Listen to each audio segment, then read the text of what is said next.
Shalom Bapak Ibu Saudara, kita bertemu lagi di Go Sharing Live yang selalu tayang di Rabu pertama dan Rabu ketiga setiap bulannya jam 10 pagi. Bapak Ibu Saudara dapat menyaksikan Go Sharing Live di YouTube-nya Go Bogor di Go Bogor Online Service.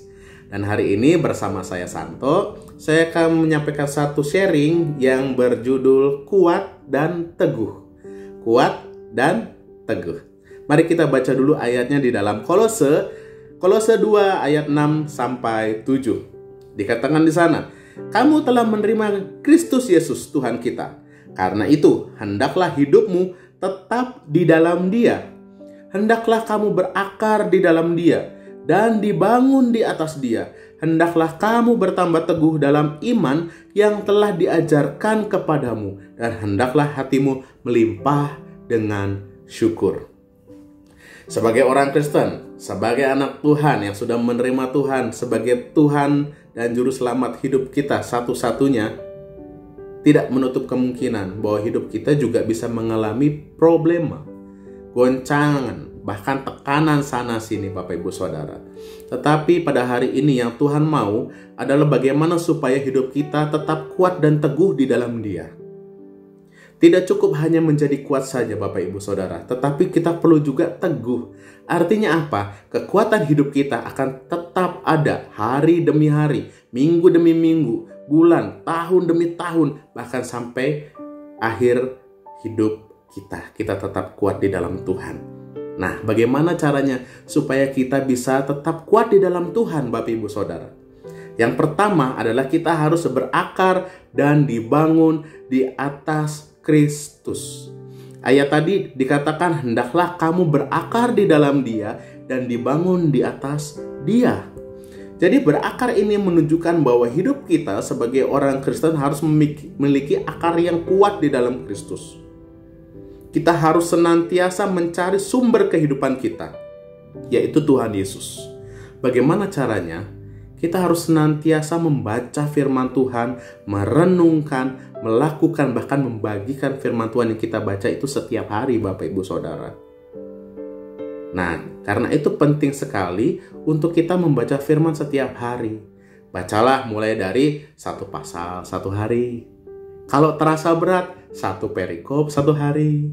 Kalau terasa berat juga, satu ayat setiap hari Bapak Ibu Saudara. Tapi jadikanlah ayat itu sebagai pedoman hidupmu selama satu hari itu. Dan Tuhan akan bekerja melalui kehidupan Anda. Nah, jadi setelah berakar, kita perlu membangun hidup kita di atas Kristus Bapak Ibu Saudara. Jadi apa artinya? Yaitu menjadikan Kristus sebagai fondasi hidup kita, menjadi kekuatan hidup kita, lalu kita bertumbuh di atasnya. Nah, pertumbuhan inilah yang meningkatkan kedewasaan kerohanian kita. Makanya firman Tuhan yang dilakukan setiap hari akan membuat kerohanian kita semakin dan semakin bertumbuh Bapak Ibu Saudara. Dan pada akhirnya akan menghasilkan buah pada musimnya. Itulah yang Tuhan inginkan di dalam kehidupan kita. Jadi buah itu juga menunjukkan bahwa kedewasaan rohani kita itu benar-benar terjadi di dalam kehidupan kita Bapak Ibu Saudara. Itu yang pertama.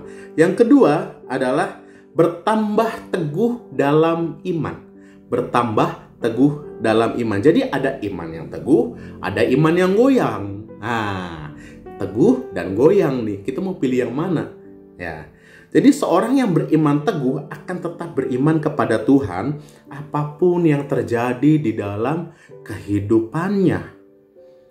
Ya, kadang kemalangan, kadang penderitaan, duka cita bisa saja terjadi. Tetapi karena memiliki keteguhan iman di dalam Tuhan, maka tetap berada di dalam tracknya Tuhan. Tetap berpegang kepada Tuhan Yesus. Nah, yang menarik Bapak Ibu Saudara, kata teguh di dalam ayat tadi, itu Rasul Paulus memiliki suatu ungkapan atau arti yang berarti stereoma dalam bahasa aslinya. Nah, itu artinya apa? Barisan tentara atau benteng yang tidak dapat diterobos Bapak Ibu Saudara. Jadi seorang yang beriman teguh itu bagaikan barisan atau benteng yang tidak dapat ditembus. Wow, luar biasa bukan? Nah, itulah kehidupan yang Tuhan inginkan di dalam kehidupan kita.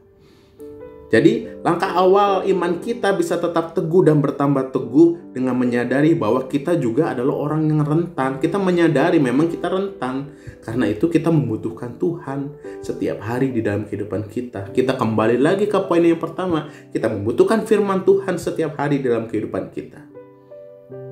Amin, Bapak Ibu Saudara. Hal yang ketiga adalah melimpah dengan syukur. Supaya kita bisa tetap kuat dan teguh di dalam Tuhan. Yang perlu kita lakukan adalah melimpah dengan syukur. Nah, Rasul Paulus menulis kepada orang-orang Kristen di Kolose yang mendorong mereka untuk selalu bersyukur. Itu adalah sebuah ciri utama kehidupan kekristenan, Bapak Ibu Saudara. Nah, kata yang Rasul Paulus gunakan untuk mengabarkan rasa syukur ini berasal dari kata periseuo. Nah, di bagian lain kitab suci menerjemahkan bahasa Inggris lainnya diterjemahkan sebagai kata meluap.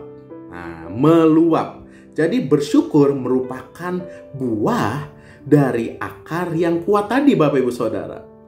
Pertumbuhan yang baik dan keteguhan dalam iman. Nah, buah dari 2 poin tadi adalah bersyukur, Bapak Ibu Saudara. Nah, jadi kita bersyukur itu menunjukkan bahwa kita semakin dewasa di dalam Tuhan dan tidak dapat digoyahkan oleh penderitaan atau pergumulan. Nah, jadi rasa syukur ini memiliki dampak yang sangat signifikan dalam kehidupan kita, Bapak Ibu Saudara. Ya, bersyukur juga akan melindungi kita dari kesombongan. Seringkali ada ungkapan-ungkapan kayak gini, Bapak Ibu Saudara ya. Kayaknya saya pantas deh mendapatkan yang lebih dari ini. Wah, itu kan sombong ya.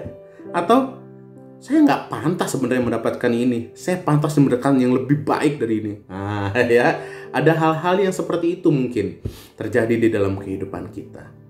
Nah, sekali lagi Bapak Ibu Saudara, yang Tuhan mau untuk kita menjadi orang Kristen hari-hari ini adalah menjadi orang Kristen yang kuat dan teguh. Bagaimana caranya?